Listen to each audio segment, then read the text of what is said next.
Bharatiya Janata party ఈ రోజున దేశవ్యాప్తంగా ఈ గత 4 రోజుల క్రితం నుంచి మా పార్టీ దేశవ్యాప్తంగా పల్లె నిద్ర కార్యక్రమం ఒకటి పెట్టారు.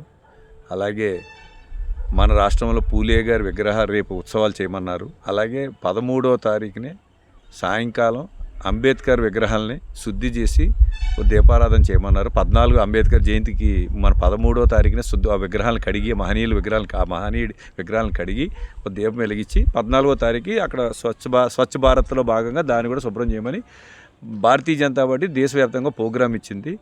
దాన్ని మన నియోజకవర్గంలో మండల అధ్యక్షుల ఆధ్వర్యంలో అన్ని 3 మండలాల్లో కూడా జరుగుతున్నాయి. అలాగే ఎవరైనా దేశంలో ఎంపీలు, ఎమ్మెల్యేలు, మంత్రులు కూడా ఈ కార్యక్రమంలో పాల్గొంటున్నారు.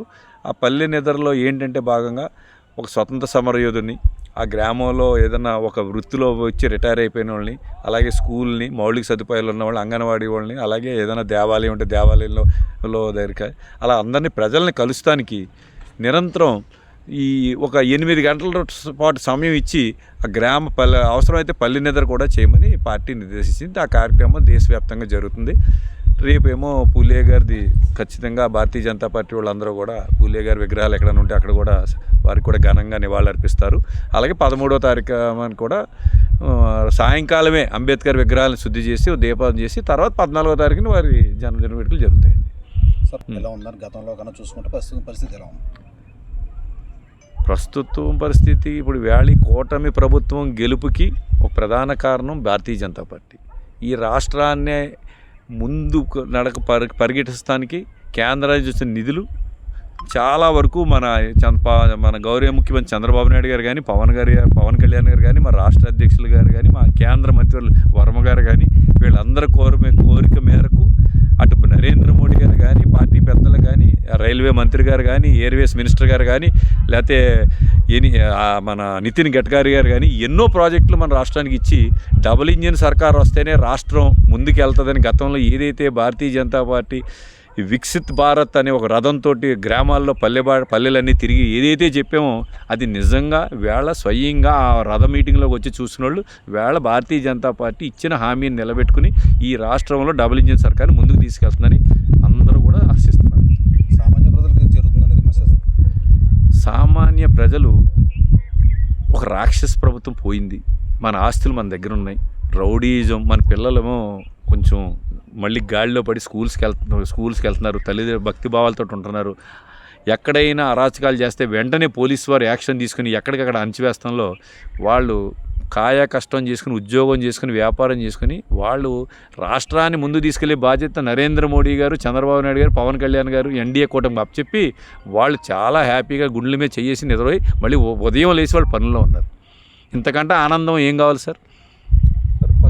ఈ మన ఉప ముఖ్యమంత్రి గారు పవన్ కళ్యాణ్ గారు, చంద్రబాబు నాయుడు గారు కూడా మన పండక్కి పెద్ద సంక్రాంతికే గత ప్రభుత్వం జూన్లో వేస్తాను రోడ్లని ఏ జూనో చెప్పకుండా ప్రతి సంవత్సరం జూన్లో అయిపోతాయని చెప్తాం. ఆ జూన్ ఏ సంవత్సరమో తెలియకుండా వెళ్ళిపోయింది. ఆ 5 ఏళ్ళను వెళ్ళిపోయిన 5 ఏళ్ళను మళ్ళీ పల్లెలకి మన పట్టణవాసుల్లో నివసించే వాళ్ళందరూ కూడా పల్లెలకు సంక్రాంతికి రావచ్చినప్పుడు రహదారులు బాగాలేవని యుద్ధ ప్రాతిక మీద ఎంత కష్టాలున్నా పల్లెలకు ఒక కారు మీద వెళ్తే, మోటార్ సైకిల్ మీద వెళ్తే, ఒక ఆటో మీద వెళ్తే నడుము నొప్పి ఒళ్ళు నొప్పులు లేకుండా వెళ్ళి రహదారులు ఈ కూటమి ప్రభుత్వం ఏసీ మాట నిలబెట్టినందుకు ఆ రోజు పండగకు వచ్చిన వాళ్ళందరూ కూడా చాలా సంతోషంగా మళ్ళీ వెళ్ళి వాళ్ళు ఉద్యోగాలు చేసుకున్నారు పక్క రాష్ట్రాలకి.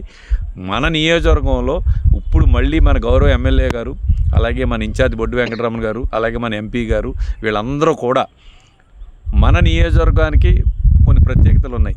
ఓ పక్కనే నదీ ప్రాంతం, ఓ పక్కనే ఎయిర్పోర్టు, లేకపోతే ఇలా ఏజెన్సీకి వెళ్ళి పెద్ద మార్గము, రేపు పొద్దున్న భద్రాచలానికి అన్నింటికి 3 రాష్ట్రాలకు నడిపే రోడ్డు రహదారి, అలాగే ఎడ్యుకేషన్ అబ్బైన రాజానగరం. ఎక్కడికక్కడ మౌలిక సదుపాయాలకి చాలా నిధులు తెస్తున్నారు. గతంలో లాగా మాటలు కాదు, చేతలతోటే చేస్తున్నారు. అలాగే మన గౌరవ ఎమ్మెల్యే గారు రిజర్వ్ ఫారెస్ట్ వాళ్ళతోటేమో ఒక యూనివర్సిటీ పెట్టిస్తున్నారు. అలాగే మన కల్వచెరలోనేమో ఇండస్ట్రియల్ పార్క్ నిర్మిస్తున్నారు. గతంలో ఆటో నగర్ ఎలాగ ఉందో అలాగే ఒక ఇండస్ట్రియల్ పార్క్ నిర్మిస్తున్నారు. అలాగే ఎప్పుడో నాకు ఇప్పుడు నేను పుట్టినప్పటి నుంచి సీతానగరం నుంచి పురుషోత్పట్నం వెళ్ళే లోపల పురుడు అయిపోద్దని వారు అటువంటిది గౌరవ ముఖ్యమంత్రి ఆనాటి ముఖ్యమంత్రి ఎన్టీ రామారావు గారు మా మేనమా పెందు సామం గారు ఎమ్మెల్యే ఉన్నప్పుడు రోడ్డు వేశారు.